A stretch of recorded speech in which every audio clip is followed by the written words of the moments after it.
மிரண்டு போயிட்டோம். அவ்வளவு சந்தோஷமாக அந்த வேலையெல்லாம் முடிச்சுட்டு வந்தோம்.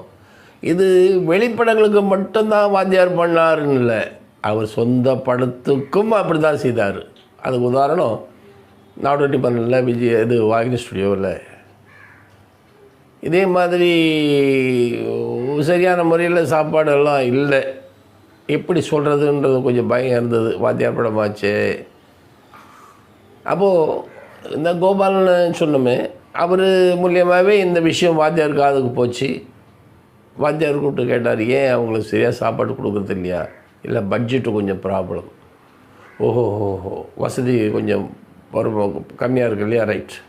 அப்போ ஒன்று செய்யுங்க, நான் வெளிப்படம் ஆக்ட் பண்ணி சம்பாரித்து என்றைக்கு என்கிட்ட காசு வருமோ, இவங்களுக்கெல்லாம் திருப்தியாக சாப்பாடு போட முடியுமோ, அன்றைக்கி இதை பழையபடி நம்ம ஆரம்பித்தா போதும். Schedule backup